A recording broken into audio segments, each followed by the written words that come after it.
Well, hey everyone, welcome back to an episode of These Are The Voyages. I'm the captain, Captain Chase McKinney, and joining me, my silently loud companions, my dear friends, Commander Eric and Commander David. How are you? And that's the show, everyone. Have a good night. It's about time we brought that bit back, because we got the band back together here. Everyone's back together now. Yeah, Right? like we haven't been together, three of us, for a while. Last time it was just me and you, Chase, and before that it was just you and David. It's right. I'm starting to take it personal. You know what I'm saying? Golly, yeah. Like I think David and I should take it personally because we haven't. He's like, David, I won't be on when he's on. I mean, you should take it personally, actually. Like, are y'all? Is there something that you need to tell me? Do we need to do some counseling right now? Oh man, yeah. Like we got this audio drama started with all three of us, like episodes 1 and 2, and then Eric's like, "Forget you guys, I'm out of here." And then it was just David for episode 3, and then last time was Eric for 4 and 5, and here we are, 6 and 7. We are almost at the finish line, guys. After this discussion, we will have one more left on this audio drama. Holy shnikes. Mm-hmm. But before we get into actual discussion of, Trek, what in the world's been going on? I feel like we do need to have a freaking reunion discussion, with all the separation we've been having. Like, what's new, Eric? What's new, David?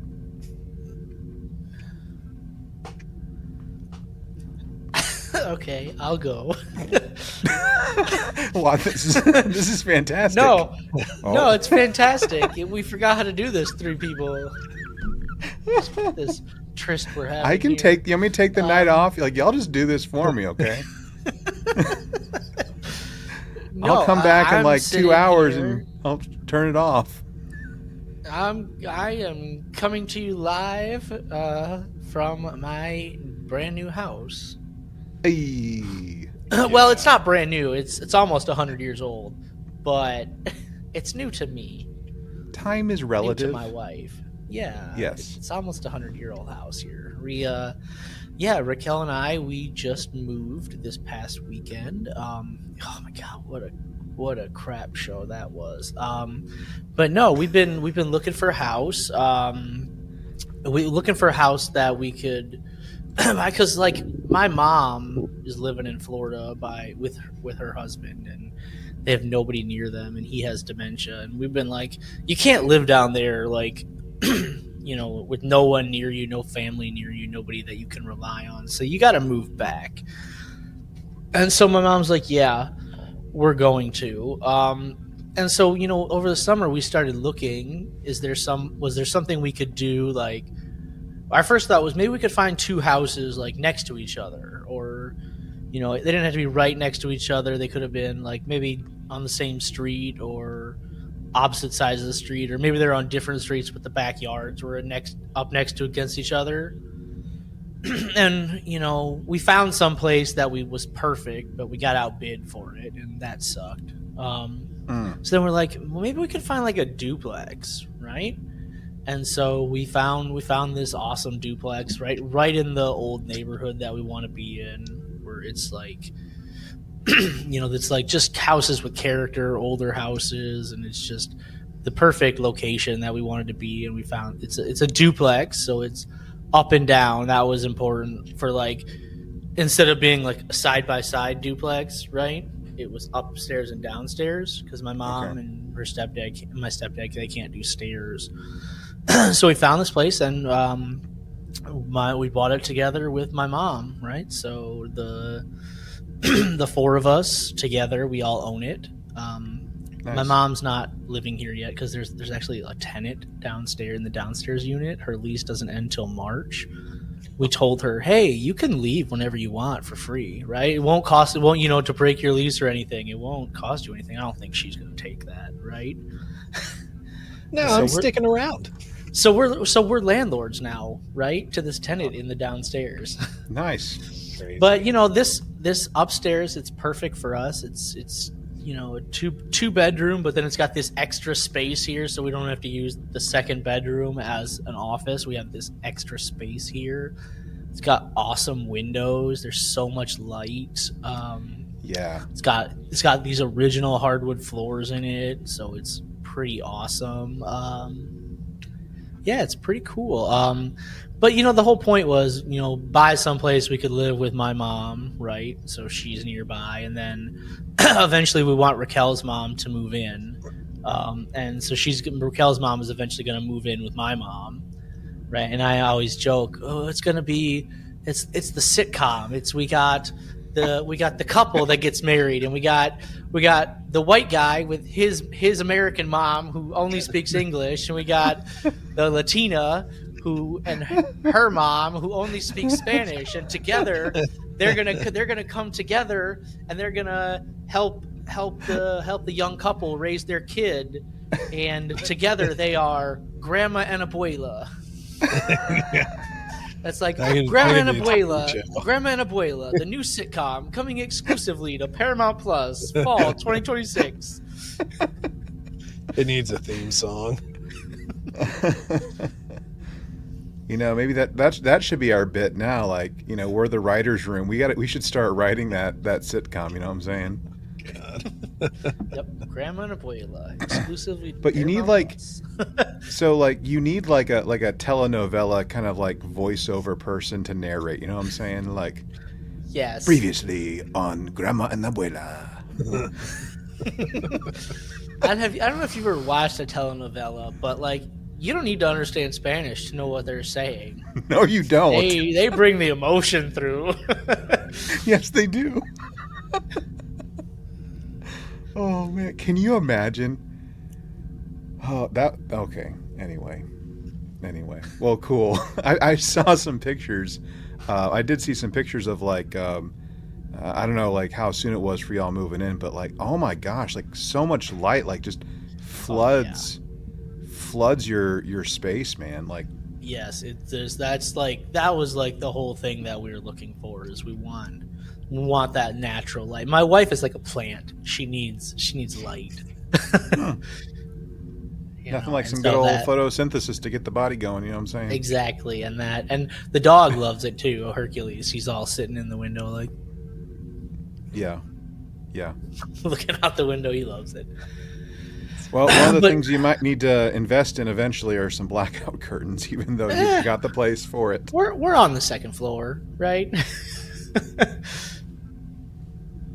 Well, yeah, but oh my god, moving is a pain in the butt, right? It's got to be one of the worst things ever, moving. Did you hire movers? Oh yeah. Once you turn 30, hire movers, right? Like, that's just a general rule. But here's the thing. So I rented a U-Haul, right? A 26-footer, right? Because I wanted to make sure everything fit. I probably could have got away with a 20-footer, but I was like, let's just get the 26-footer to make sure we don't leave anything behind, or you got to make a second trip. But then I was like, damn, I have to drive this thing, don't I?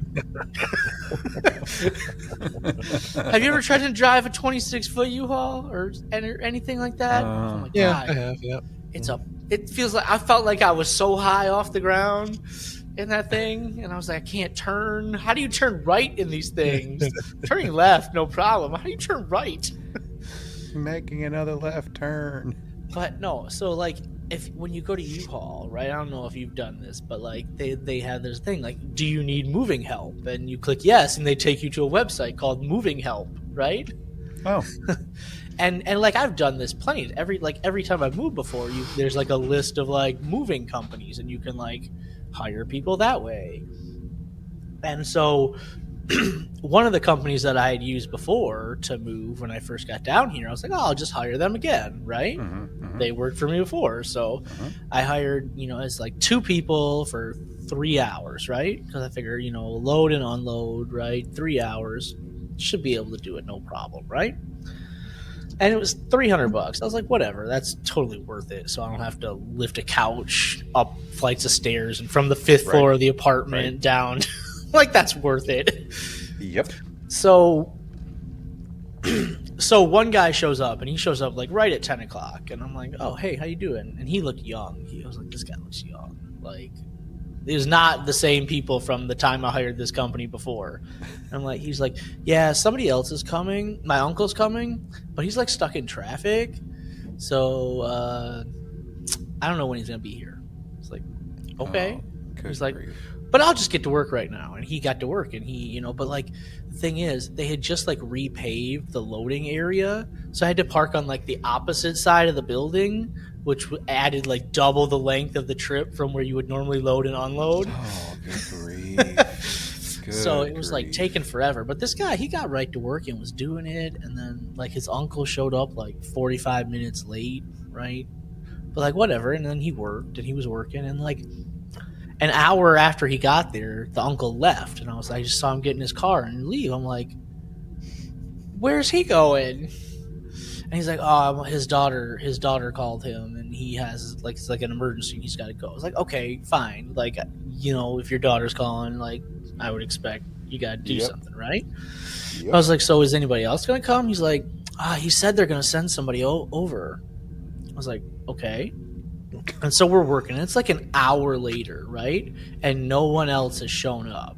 And so we're almost 3 hours in, and we're not even done like loading. We still got to do the unload, right, at the new house. And he's like calling, and no one's answering. Like, I'm like, "What the hell is going on here?"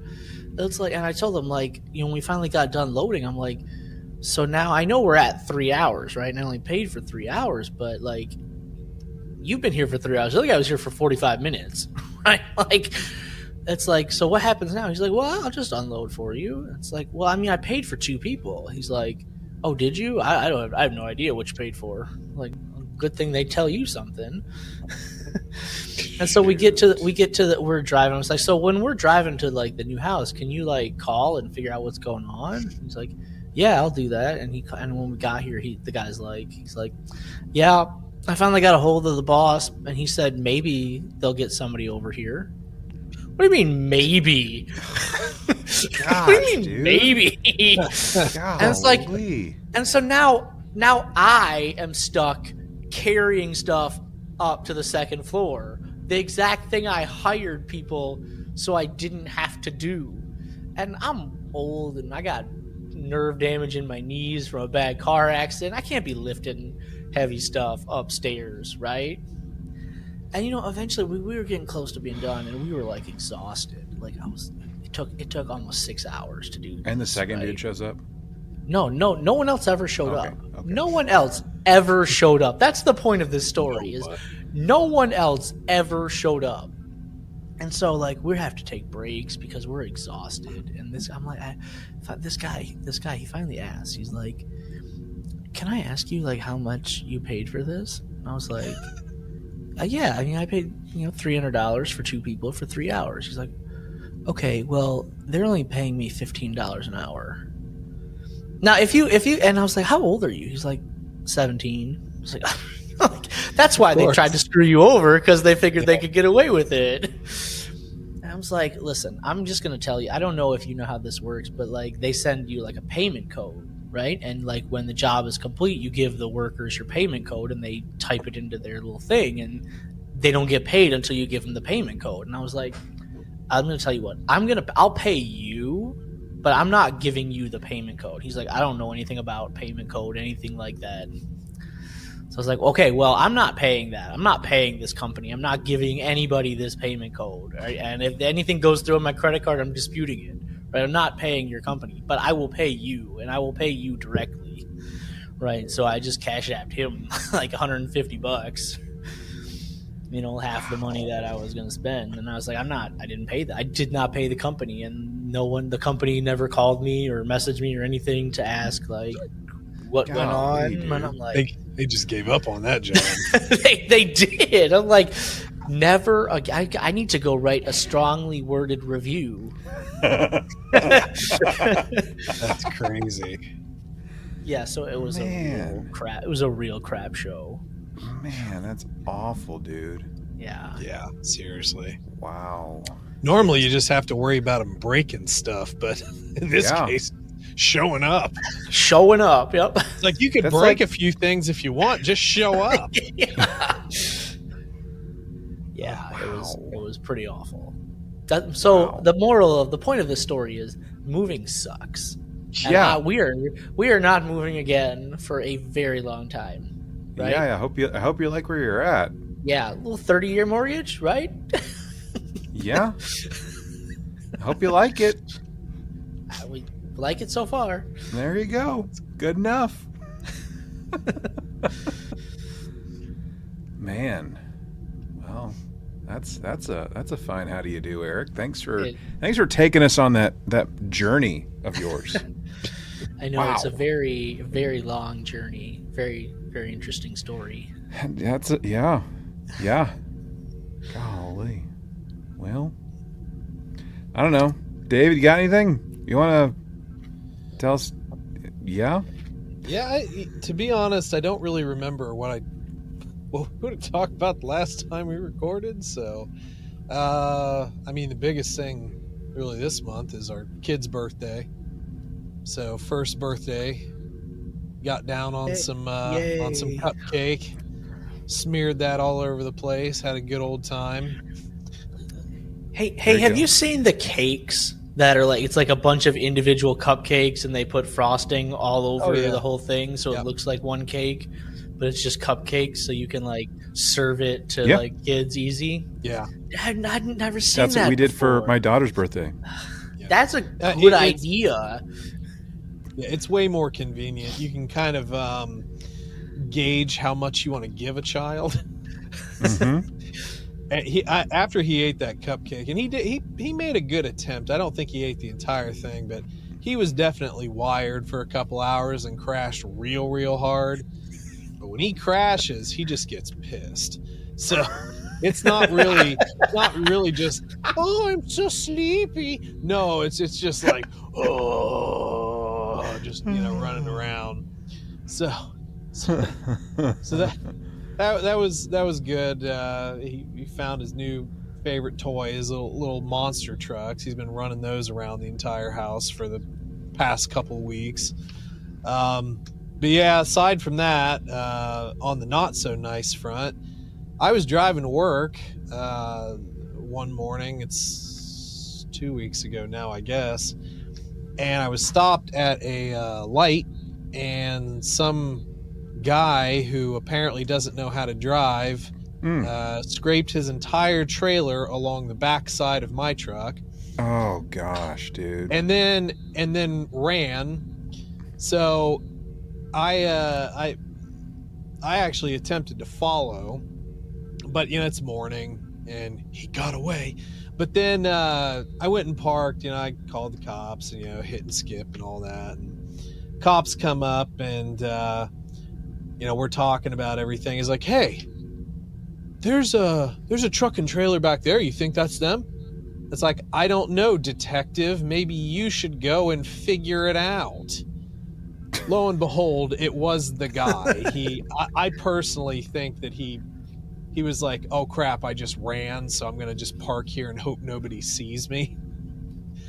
But he was one of those the longer haulers with a pickup, and a big trailer, and running from Texas up to here and so forth, and didn't know how to navigate a left-hand turn and all of that. So my truck is it's looking like it's totaled, so it's done. Unfortunately, it tore up the back end pretty darn good, and it just. We were thinking about replacing it the next maybe year, 2 years, something like that. It still has a lot of life in it. Well, it had. It's dead now, but it had life left in it. But yeah, it's forced our hand on that. So tomorrow I get to go car shopping. My least favorite thing in the world. If there's one thing I hate, and well, hate's a strong word, but I do. I hate a car salesman. Sorry to all the people out there who sell cars, but as soon as I see you in your little get up in the car dealership, I instantly become your mortal enemy. I cannot stand you. I don't want to hear your BS, and they will BS you like nobody's business. And what I hate is when they see you pulling in, like 5 of them stand up. You can see them inside. Yeah. They like stand up and they're all like near trying to rush to the door. Oh, a customer! Oh, thank God, a customer. Yeah. David, was this now? I remember not too long ago. When I say not too long ago, I think it was like the last year to 2 years, maybe. You had mentioned at one point that you got like a little commuter vehicle. Was this the one or no? Oh no, that was quite a while ago. Yeah, I had bought a little car as a commuter car. I wound up selling it to my brother, but it bit the dust a little bit. Yeah, that had been several years ago. Okay. Yeah. So anyway, that's the fun, and I'll tell you what. Another annoyance. Neither of you drive a pickup, do you? No. All right, Texas proud. Anyway, I am having. They make the Tacoma here in San Antonio. Yeah. So, I am having the hardest time finding a standard 6.5 foot bed. Everything today is a short bed. I don't know what you're supposed to do with a bed the size of an El Camino. All right, nothing. It's just for the look. It's literally just for the look. And my fear is that I'm going to have to come home with one with a short bed because there's literally just nothing out there. It's terrible. I think my dad has one. Tundra, the Toyota Tundra. I think they have a pretty good bed. Yeah, you could just get an obnoxious F-250 with dualies and a crew cab, extended bed, and jack it up like those people. Well, another thing that they're doing though is almost everything's crew cab. Big cabs, little. Yeah, because it's not about the hauling; it's about the sitting. Yeah. Well, the rental car that I have, it's an F-150, little short bed, big cab, just for me to go to and from work, for a couple of weeks. Yep. But yeah, that's kind of what's going around this neck of the woods. Although, I think the last time we had attempted to record when I wasn't able to was when I got sick for the 100th time from something that our kid has had and passed along exclusively to me. Mm-hmm. So it's been great. Your kid doesn't go to daycare, does he?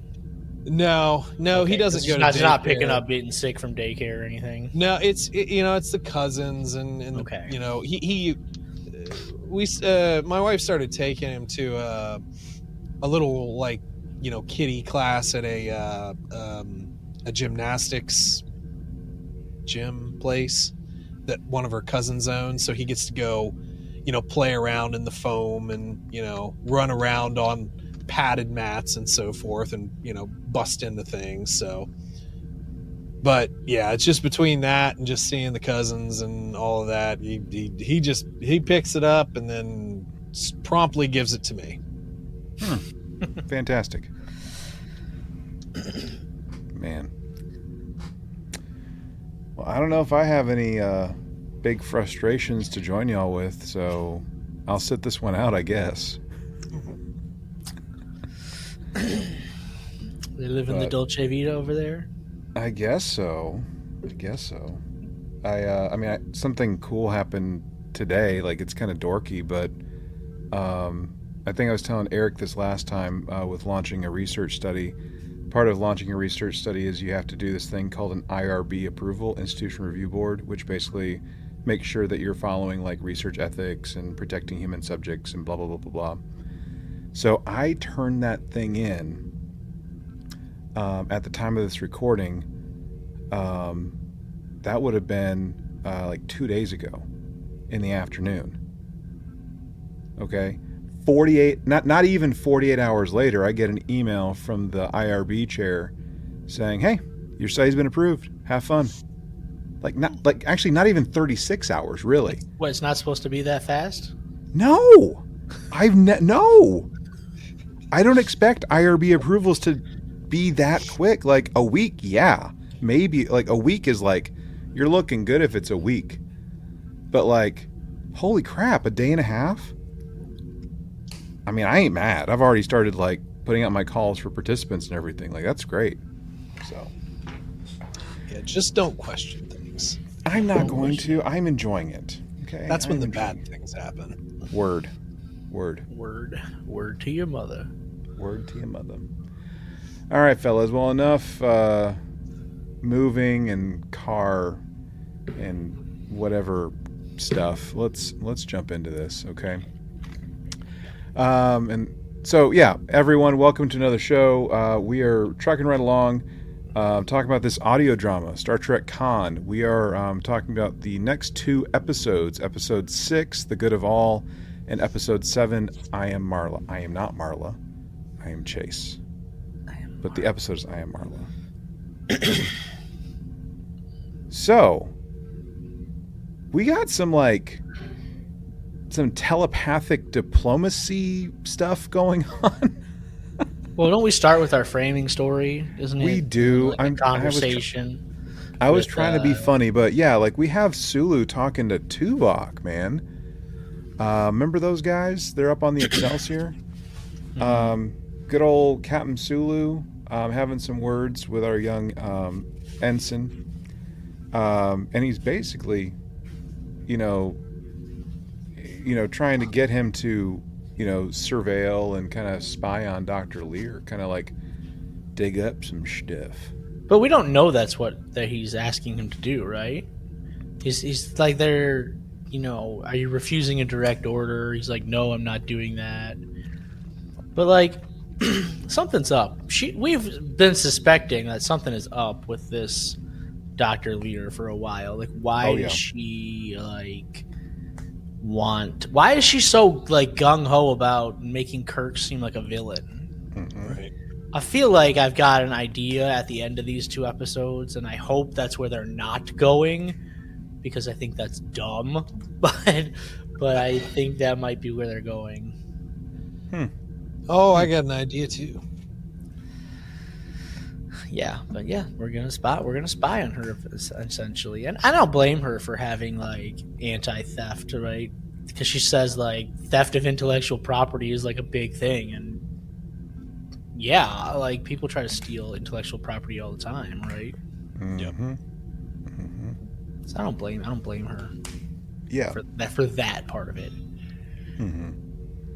Yeah, but more on her later as this unfolds. But yeah, like with the stuff like that's just typically like I think that's been like the rhythm, the flow, that we've been in is start up on Excelsior, say some stuff, flashback to SETI Alpha 5, and do the colony discussion, exploration, adventure-y stuff. And so like previously we had effectively encountered these like silent aliens, telepathic aliens, that are having a good old time, just kind of like staring at each other, and we're staring at them, like wondering what's going to happen. And Khan and was it Delandiner? Is that how you say it? How do you say the alien's name? Well, they're the Elborians, but what is that guy's name? Is it Delandiner? It's not Delandiner. That's not right. Anyway, this Elborian. They're having a little conversation in this shared mind palace, basically. And Delmonda. Yeah. Delmonda. Okay.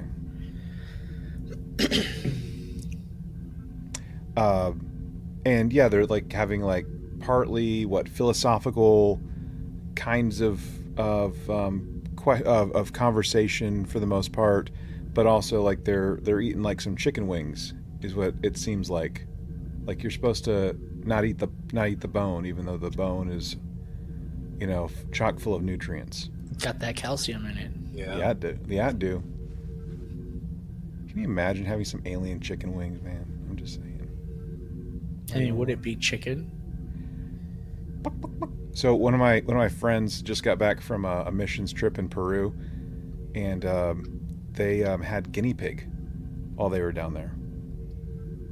Interesting. Yep. So David's giving me a look, and I'm okay with that.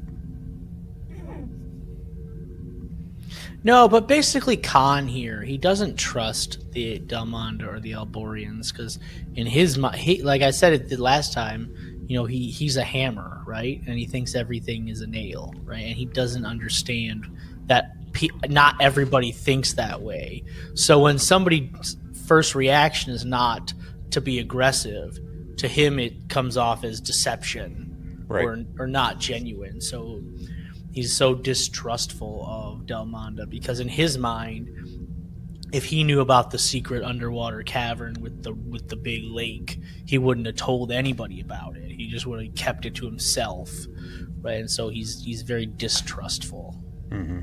Yep. And there's this, even like with this distrust, right? I think like one of the things that I found a little interesting that was said, looking at this transcript for a second to get to it. If you're so curious, why not simply take the information you require from my mind? Right? The difference between that which is taken and that which is freely given is significant, is it not? So I thought that was a slightly interesting part of their dialogue. Yeah. I think that's pretty interesting. Is like, because telepaths, you can rip it from my mind, but are you going to get all the information? Right. Are you going to get the nuance of stuff? Like perception is half of it, right? Like what's really going on underneath the surface, the meaning, the subtext of stuff. So yeah, we also get this brief explanation. I think it's mostly brief, but like there's this term pandem, which it can't be fully grasped, I guess, by our species, or not well our species, but you know, like the augments. It can't be. So like there's like this loose explanation that's tentatively formed, I guess, to try and convey what it is. So kind of dealing with I guess like a type of like like governance to a certain extent, like governance, community. Well, it's just like a hive mind, right? It's almost like the Great Link. Yeah, that's the way I took it. Like a shared, maybe not shared, shared consciousness. Which makes sense for them being telepaths, that they're all up in each other's soup. Yeah, but then they're talking about like how they left their homeworld, right? They're not going back because they left because they didn't like the way their society was evolving, or they felt like there might have been people that were misusing this collective conscious, so they wanted to leave and find a place where they could start like a better world. And Khan says the same thing. Oh yeah, we came here too because we wanted to start a better world. And the guy immediately picks up on, I think you're trying to deceive me. Right? Yeah, when you talk about that, sounds full of crap. My deception sensors are going off. Lie. That's lie. A lie. Yeah. And I think that's where he says the thing, you should take it, you can take it from me, right? Mm-hmm. After he's like, I sense deception. Mm-hmm. Yeah. Yep. Anyway, yeah.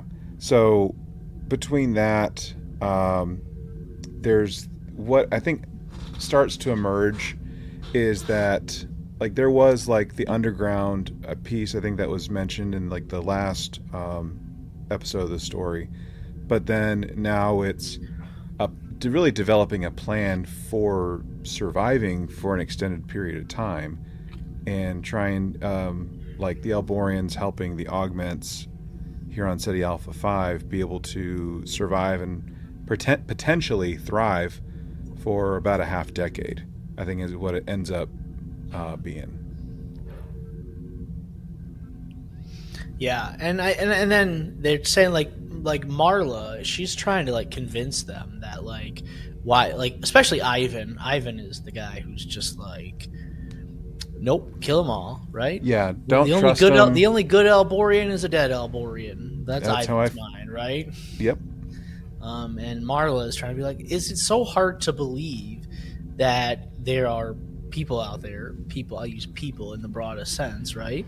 That there are people out there that are good and that they're not trying to just take everything. Like, why is that so hard for you to believe? And she can't get through to Ivan. He's dead set in his ways, and it's probably from some sort of traumatic incident that happened in his past. Like that's kind of where this episode goes later on, when when Ivan has been captured, and we'll get there. Maybe that's even in the next episode. They kind of listened to them back to back, so they blended. It is, but like, so there's a couple things. Like, obviously he's very set in his own way, and he does kill one of these aliens. He basically boot stomps it, and they kind of figure out that there is a weakness when they're not together. But you know, I was kind of thinking about it because they did throw this frame around, like maybe there was some traumatic experience that he experienced enforcing his behavior, and we need to try and rehabilitate that. But couldn't you also potentially say that, and maybe this is the experience, I don't really know, but like, couldn't you also sort of say that the way in which, you know, Khan led during his original sort of, I don't know if you want to call it a reign or whatever, but that almost dictatorial style sort of enforces what Ivan is basically displaying now? It's like he just didn't change. He's just the same guy when the augments were originally rounded up, you know, for what they did. Yep. Yeah. So I don't know if it's supposed to just focus in on, like, I don't know, something happened to him when he was a kid, or if you should maybe like frame it more in the, you know, from the look of, hey, what all have you done? Well, that's kind of like where we were, you know, like there is like Marla trying to broker something, but like things are tense, you know, like God, Marla has been the voice of reason, hasn't she? Truly. Yeah. Like last episode, Truly. like for sure, like in this episode, but no one listens is it because she's a woman, or is it because she's not an augment? Well, I think it's because she's not an augment. She's kind of the definition of the evolution that the human races went through everything that the augments missed, you know. And it's kind of like, maybe it's almost a message of, you know, sometimes we have even the messaging today of, if you fail to change now, all these things will happen in the future, type of deal. So maybe it's kind of something like that. It's like you have somebody who's seen the well, or at least has read about it, you know, depending on the time frames and so forth, but you know, who is seen, or, you know, whatever, research this sort of the bad stuff that happened all the way back then when you were in it, and then here's how we rose above it. The voice of reason, so to speak, that you just can't hear because you're too stubborn. Yeah. So I feel like we're kind of racing somewhat to the end of this first episode, but like between Marla being, you know, the voice of reason, and, you know, Ivan having, you know, had his standoff of sorts, you know, we're getting into this whole like, hey, we're building a ship for you, by the way. Yeah, that's like the cliffhanger at the end of this episode. It's like, oh, we're building a ship. You're building a ship? No, it's not for us.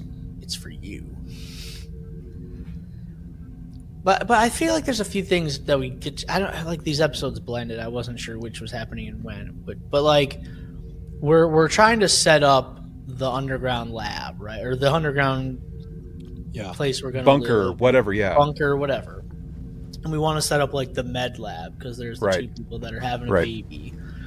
And it just like they're trying to dig somewhere, and the wall collapses on one of them. Is that in the first episode or in the second episode? It's the first. They find like a hollow tone, and they're gonna blast through the rock to find another chamber, I suppose, and it comes down. Yeah, and because the augments, as smart as they think they are probably the most inept group of people that I have ever seen. They don't want to survive, I don't think.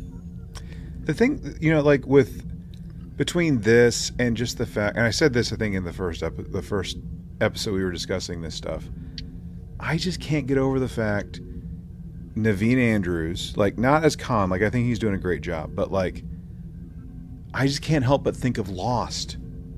Like, whenever we're listening and we're discussing these episodes, like, oh, great. Now we're dealing with an underground bunker. We discovered some metal tinging. Yeah, okay, that's the hatch. There's some numbers on it. No, but like Saeed, what was one of the things they said about Saeed in Lost? It's like, when have you ever known that guy to be wrong? Right? That guy was good at everything, right? Mm-hmm. But I think it's important here that we talk about like this wall coming down and this woman. She ends up losing her baby. Right? There's nothing they can do to save it. And God, the baby was like 8 weeks from being born. Like you probably could have if you did an emergency C-section, probably could have lived, right? It's probably developed enough where if you even with modern, right? I think a 32-week-old baby could probably survive with our modern technology. Well, and also being an augment too, right? Yeah. Well, but so like the baby has two moms, right? So yes. Is like I don't understand.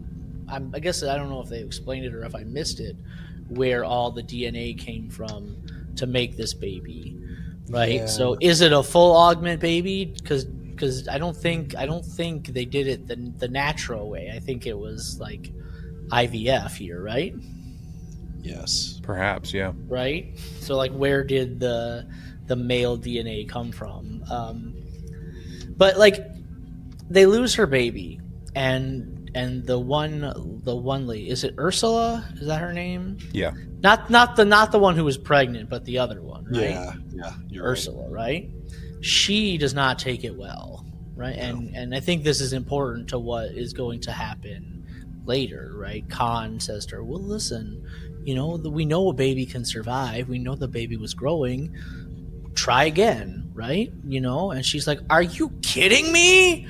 Yeah. She literally says, "You must be out of your goddamn mind." pulls a Hamilton. You must be out of your goddamn mind if you think I'm gonna have another baby in this environment. This was one of those. That's what she does, right? Yeah. This was one of those times, like, I'd read a couple of comments that people had left on episodes, like on Spotify, and I just remember one. It was like, it's like, how can you listen to this and not love Khan? It's like, okay, bot, calm down. But let's say it was a real person and totally not a bot. There are things that he says like this that it's like, how do you like the guy? He's like, oh, you can just get pregnant again. It's totally cool. It's like, for God's sake, man. Well, can you just chill for a bit? That's not the right thing to say to any mother who just lost a baby. Oh, right? Oh, you can have another baby. Not just like chill out on that. Like, show some sympathy, have some empathy, right? Both of them, because they're different, right? And like, let them grieve before you be like, yeah, just move on, do it again.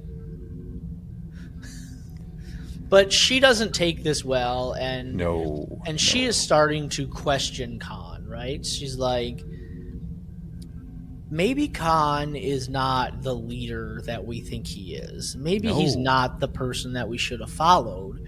You know, if he had made different choices, we wouldn't be here. Like, why did he have to attack and try to take over the Enterprise as soon as he woke up? Like, why couldn't he just, like, not do that? I don't know what else he could to do, but, like, he just acted on reflex, right? I need to be in charge of something, right? So I'm going to try to take charge of the ship, and he's made a series of poor decisions that led us here. So why are we still following him blindly if his decisions have put us in these dire consequences that we're in right now? You know, he could have just taken a shuttlecraft and pulled a Scotty, you know what I'm saying? Just go do like some 24th century, like, retirement home in space kind of thing. But no, he had to do what he did in Space Seed. He had to do what he did in Wrath of Khan.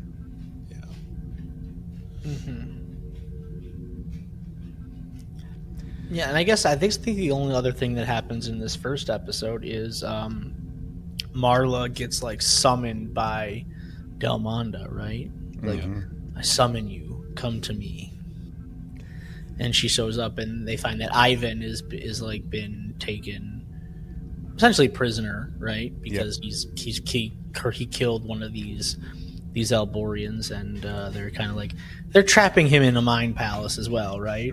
Oh yeah, he can see like peaceful images, right, from his past. Happy thoughts. I don't think he has any of those. And what are you doing to him? And did he? Oh my God, he really killed. I can't believe Khan would have let him do that. Khan would never. Well, maybe he's not listening to Khan anymore. Right? Yeah, and that's kind of where we get the end of the episode. Like, we're building a ship. And I don't know. Do we go back to our frame story at the end of that first episode? We do. We do. I forget what happens at that. There's a little bit of Tuvok pressuring Lear some. Right, like hand gets caught in the cookie jar, right? Oh yeah. And that's where we get the fact that Lear says that her source on a lot of this con stuff is our homeboy Elborian himself. Yeah. Okay. Yeah. Twist. We got us a little bit of a twist. There's always a twist at the end. And this is where I started to have the thought of, like, why does she have, like, such bad opinion of Kirk? Why does she? And it's like, are they gonna do this? Because they've been talking, like, Khan and Marla they're pregnant together, right? And I'm like, are they? Is that really where they're going with this? It's just, I think that's where they're like, going. the long lost child that comes back and wants revenge. That's such a dumb trope. I hate that trope. Please don't let that be what they're doing. I have a feeling that's what's happening. I think that's what they're doing. Oh my gosh. She will be Calais. Well, just think. I mean, just think, guys. It would just be so cool to have another con spawn out there in the galaxy. Yeah. Be great, wouldn't it?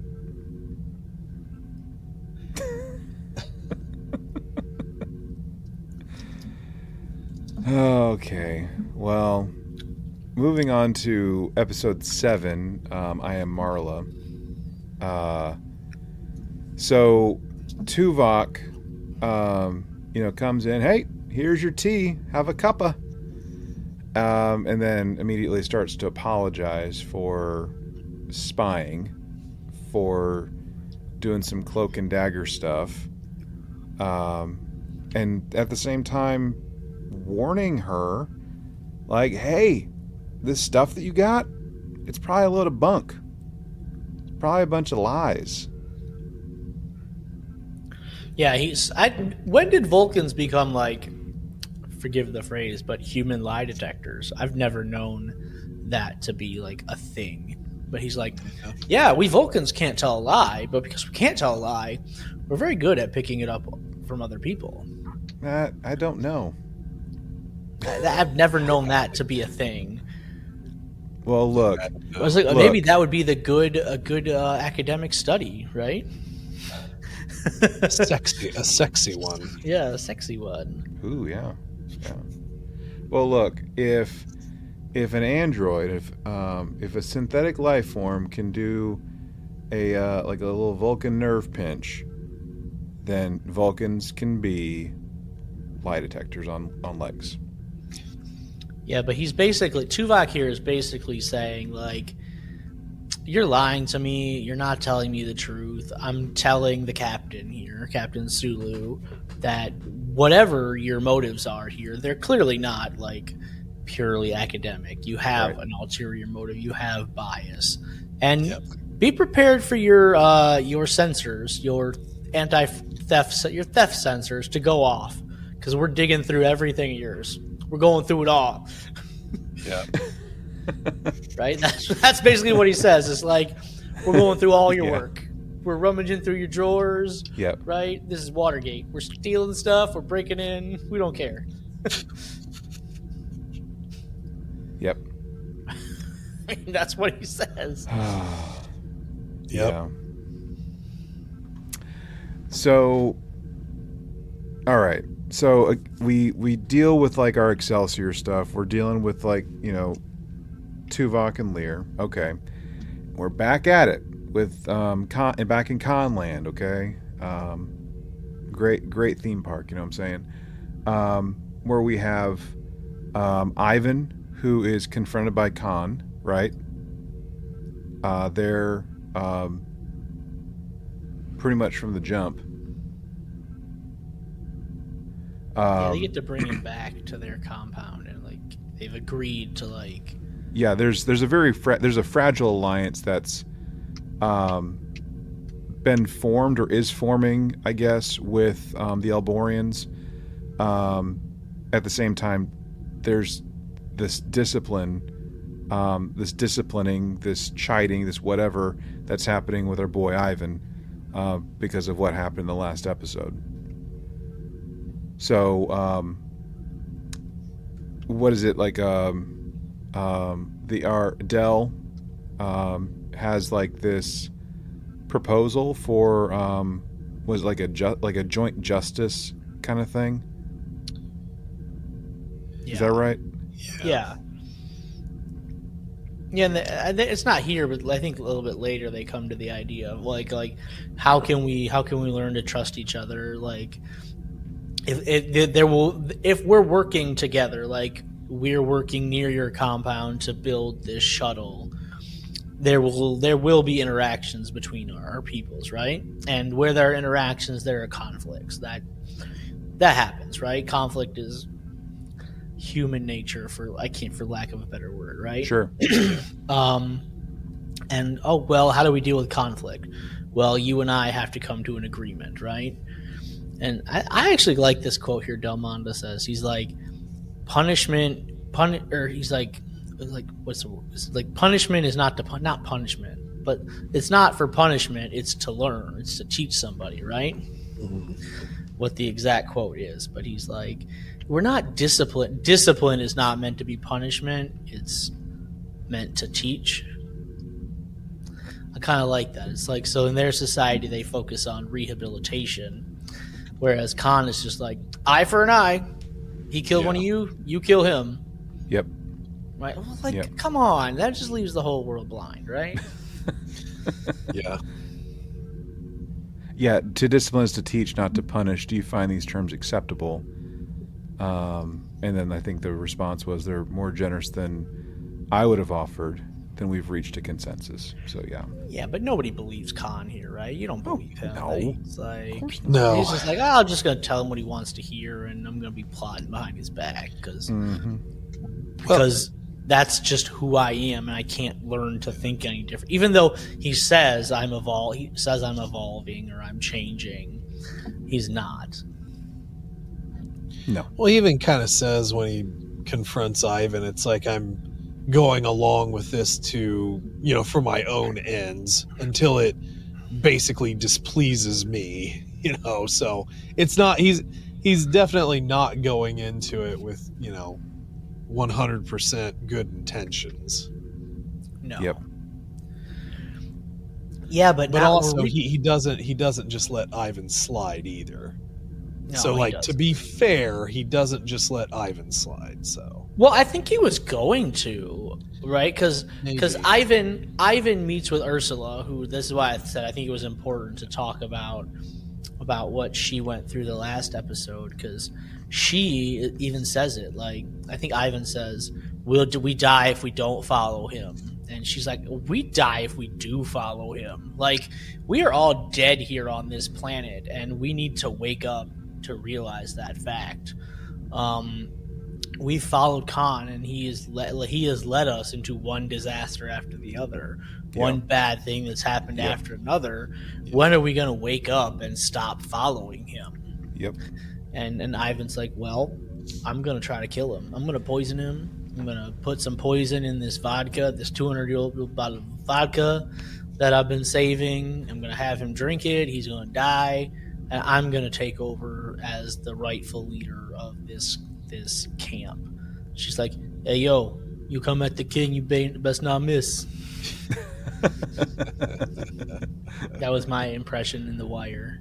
I appreciate it. Yeah. That's what she says. She even says that you aim for the king, don't miss. Mm-hmm. And so she's not gonna like actively help him, but she's not gonna like stop him from his plan, right? Because she's upset, and she's is she thinking rationally or not? No. I mean, I guess she's emotional because she lost a child, but at the same time, the idea of why are we still following Khan seems like a rational thought, doesn't it? Yeah. I mean, it kind of is, knowing Khan, but just like, I would also kind of think that you're in a real crisis point here. Your planet that you're on, that you're stuck on, is basically dying. Mm-hmm. And you've followed this guy who you've called your leader, and take away the loss of the baby.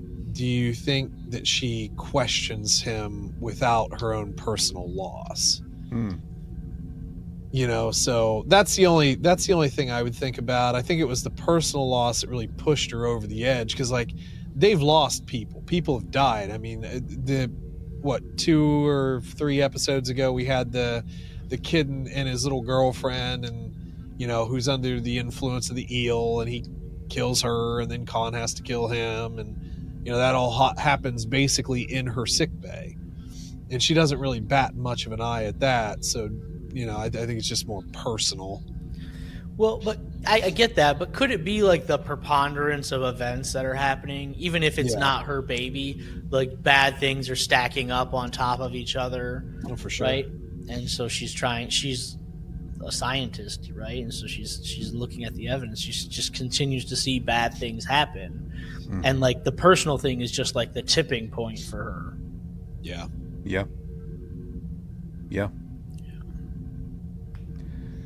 So I want to talk about this ship thing. So we talked about, like, that was like the cliffhanger, right, in episode 6, Good of All. And like, we're building a ship, like we're putting a team together. But hey, here's the thing. It's only got 4 seats. Well, I mean, you're trying to salvage it. No, I mean, that makes sense to me, right? Yeah. You're salvaging pieces from your ship, and there probably aren't a lot of big pieces that are going to be available to you. So, you got 4, you got enough for 4, right? Saeed built the raft, right? How many people can we fit on that? Or not, I mean, Walt built the raft, right? Not Walt. Walt, yeah. Wrong Well, boat. Wrong boat. No, but oh my gosh. Harold Perrineau, what's his character's name?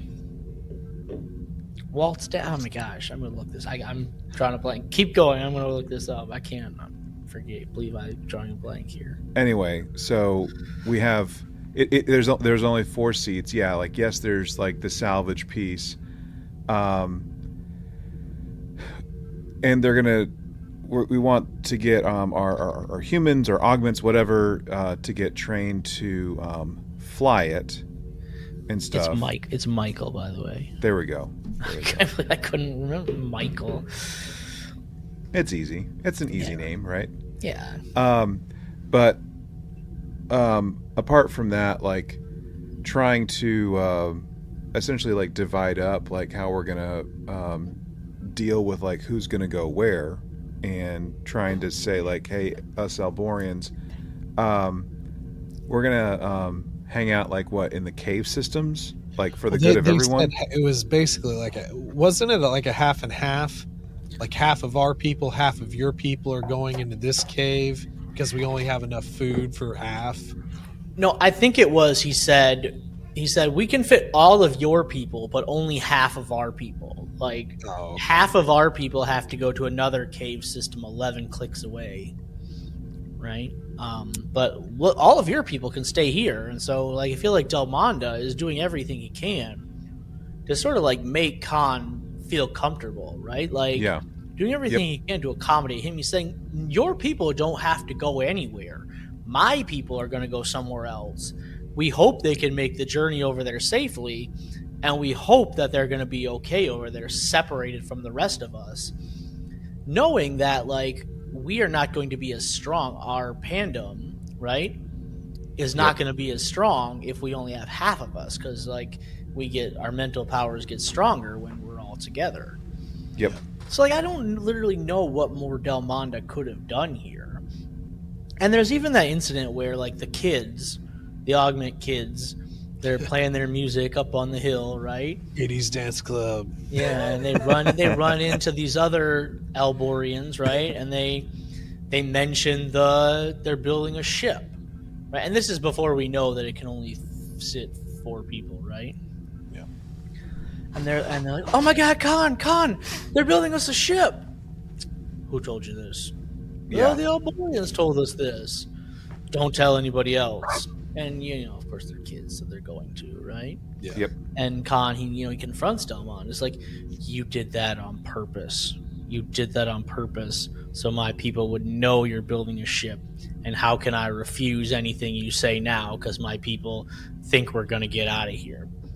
It's like, everything is not deception, right? Not everybody is trying to deceive you. Why can't you just accept the fact that there is such a thing as altruism, right? And he says that we didn't mention this in the last episode, but there's that quote about altruism being the biggest form of self-interest. Yeah. Right. It's like, why can't you just accept the fact? And he refuses to like get this through his head. Yeah. So, you want to talk about like a little romance time, like a little good old hot spring? Yes. I guess it's important to this episode. So, good old Marla, right? We know that she's got a baby, and we had like that earlier conversation once upon a time about like the values and stuff, and there was some back and forth about like names and what names you like, which ones you don't, and stuff like that. And Penelope? Don't do that to me. Jewel? So we're going through names, and right, this moment in a hot spring, and there's this eel that jumps up and gets her. Mm-hmm. And I don't know. I just pictured like the Goa'uld pool, right? Yes. Yeah. Yes. I know that's not underground. That was on the surface of a planet, but I just kind of yes. imagined that like somebody is Yeah. chilling out in this lake and there's like a Goa'uld, Yep. symbiote coming and Bring me That's Daniel Jackson.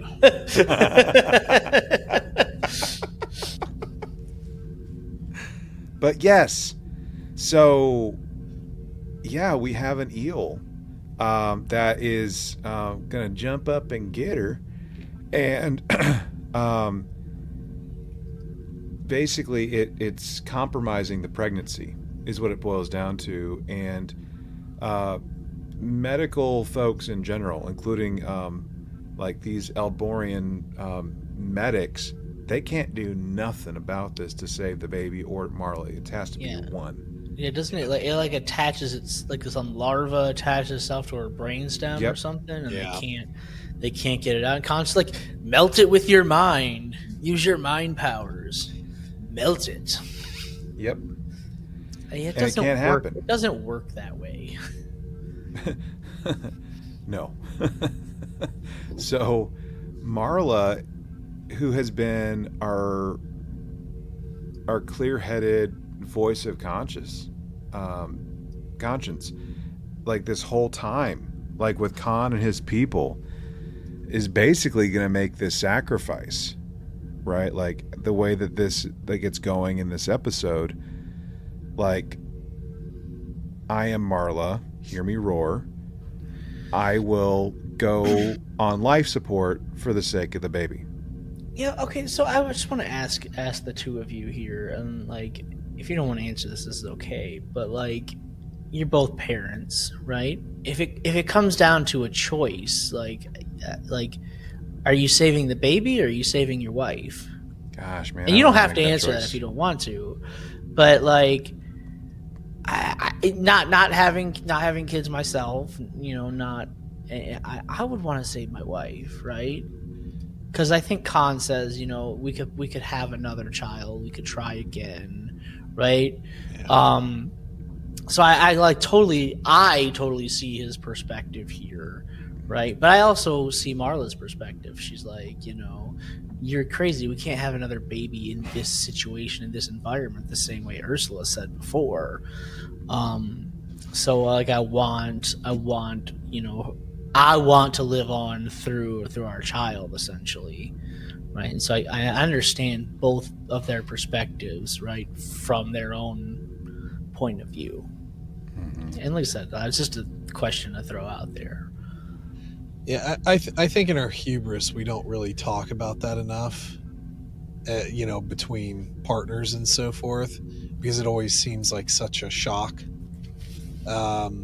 In terms of like the moral argument, that's not something new. That's a question that gets asked a lot. Yeah, I'll tell you this: if you haven't talked to your partner about that, you should, because ultimately, I don't think that should ever be one person's decision. In this case, Marla actually gets to have her opinion felt. At that point, I'm with her on that one. That's her sacrifice to make. So that's a tough one. Mm-hmm. Yeah.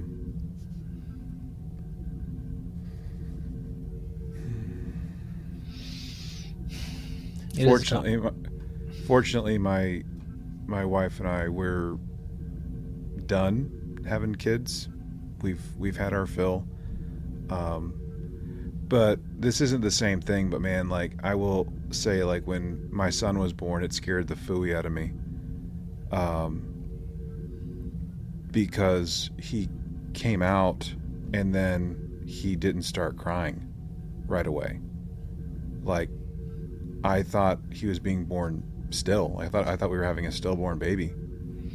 It was freaking me the heck out when my son was born, and then took him over, put him immediately on my wife's chest, and I think like slapped his butt or something, and then he eventually started crying. It was just like the biggest sigh of relief ever, but that's the closest I've ever been to anything like what we're talking about right now, and it's not a feeling that I ever want to have again. That was terrifying. Yeah.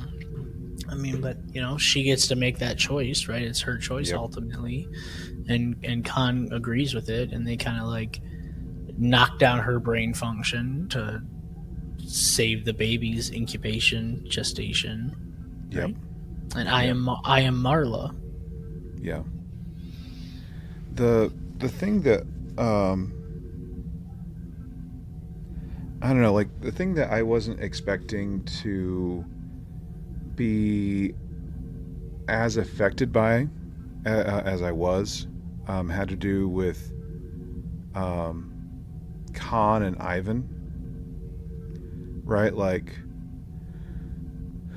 um, exile versus execution, and just like the fact that Khan is weaponizing forgiveness.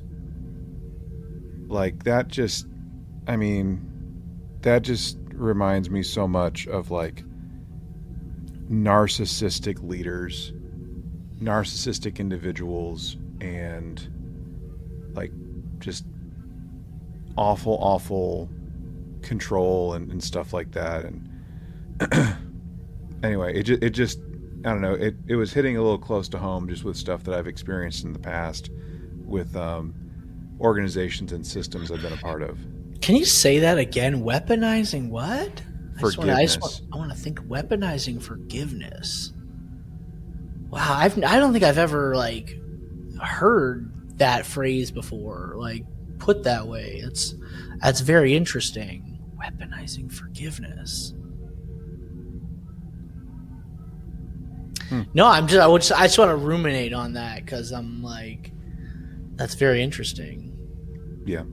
Wow. I think you're right. I think you're right. That's what he's doing. I think you're right. That's what he's doing here. I feel like that is probably a very narcissistic thing to do. Oh yeah. Wow. Yeah, but he wants to exile him, right? He says, "I'm not going to kill you, but I'm going to exile you." Yep. Peace. Right? Yep. And hey, well, let's have a drink first before you do it. Yep. Okay, like and Khan's not drinking it because he knows it's poison. Like, how do you think I don't recognize a poison glass when it's given to me? Gosh, dude. Well, how? How do you know it's poisonous, right? You have internal poison detectors? Look, Are you like a Vorta, right? Remember when Wei Yun drinks?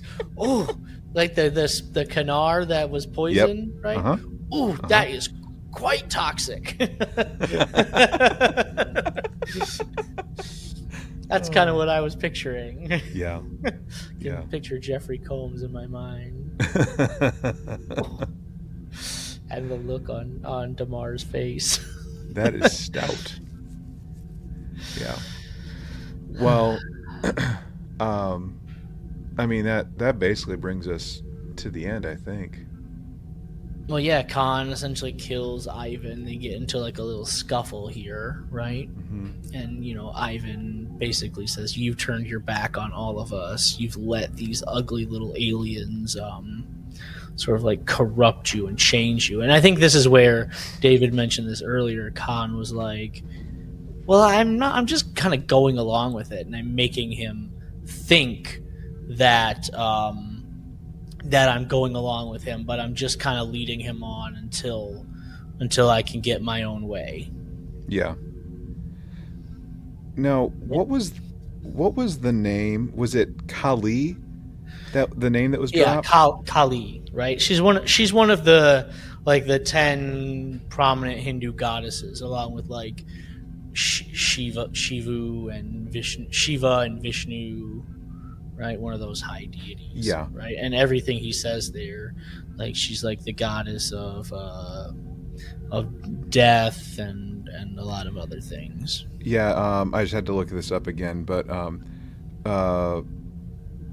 Kali is a powerful Hindu goddess known as the force of time, creation, and destruction. Yeah. Kali was also a name that was mentioned quite a bit in Temple of Doom, Indiana Jones movie. Well, it was also mentioned in I don't know if you ever saw it, that show called Sanctuary. Amanda No. Tapping. Amanda Tapping was on. I knew about it, but I didn't watch it. Yeah. After Stargate. Yeah, and so Calais is a very like powerful. I don't even remember the word they call these people in very very powerful like. I don't even. I can't remember the word. It's been a long time since I've seen it. Okay. Yeah, I never watched it. I knew about it, but Uh-huh. I never got around to watching it. Yeah, it was interesting. I like Amanda Tapping. Oh, I like Sam Carter is almost like the perfect woman. got it all, man. Got it all. Well, Except for Jack. Well, at the end. abnormal. kind of. So Callie is a powerful abnormal in Okay. the show Sanctuary. And then she has a whole cult around her, the cult of Calais. Yep. Yeah. That's it right there. Yeah, that's it. We don't go back to the frame story at the end of this, do we? No, we don't. We don't. No. Yeah, because I think we just leave it at the moment We do. of Marla dying. I am Marla, hear me roar. And Khan is crying, right? Yep. I mean, cry, right? Like, I thought that being strong always meant never losing your self-control.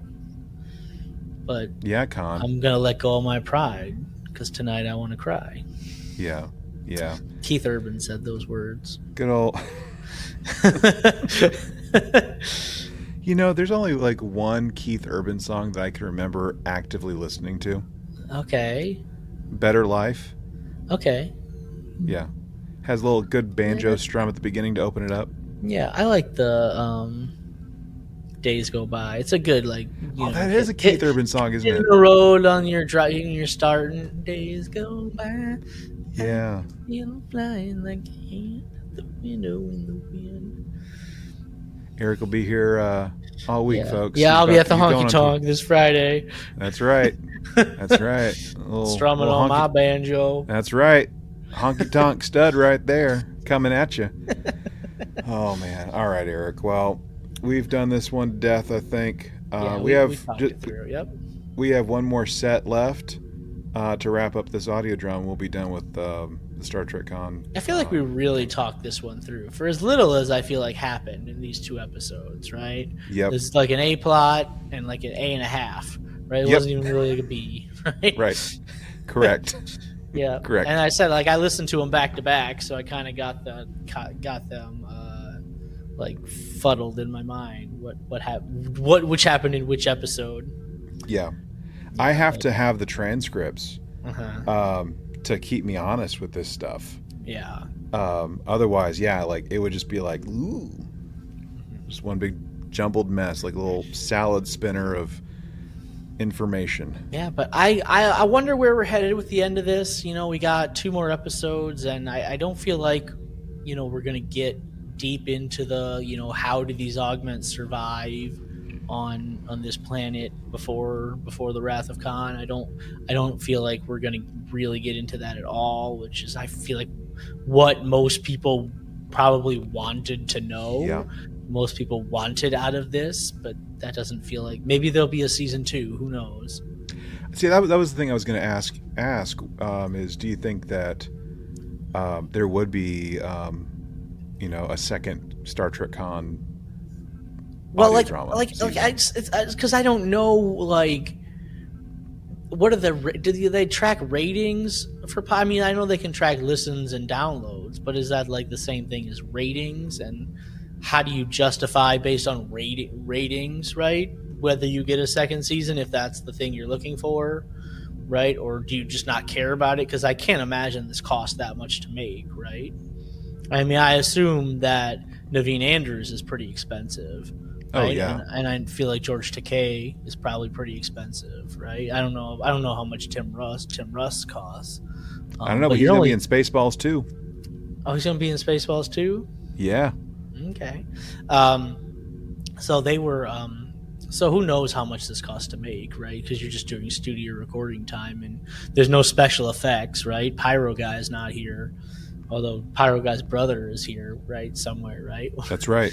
That's right. The sound effects guy. That's right. Working overtime, man.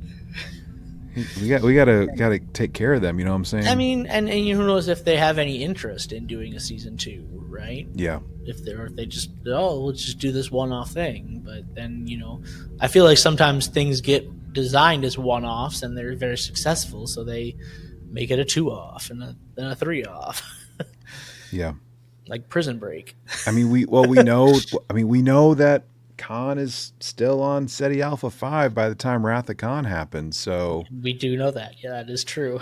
we know. I mean, he's and we there. know he learned how to control the eel, right? We don't know his only experience with the eel has been bad so far, or not, different eel, because there's the eel that killed Martha, but then there's the eel, the earworm eel, right? I'm assuming those are not the same thing because we just killed the queen last week. There's got to be another queen because we know somewhere those things show up, right? They're not gone. Right. Yeah, who knows? Who knows, man? We'll see. Who knows? But they gotta wrap this junk up, in 2 episodes. And anyway, so we'll be back next time here in about 2 weeks' time to talk about the final 2. So that's right. Anyway, David, Eric, thank you both so much, and everyone out there in listener land, thanks for tuning in. I hope you're enjoying the audio drama, and thanks for sticking with us. If you want to let us know your thoughts, you know what to do. 817-752-4757. Of course, you can send us a note to trtvpod@gmail.com. And if you do want to mail us something, make sure it gets to Lone Star Station, P.O. Box 2455, Azle, Texas 76098. Everyone, thank you so much for tuning in. And as always, remember to boldly go and make it so.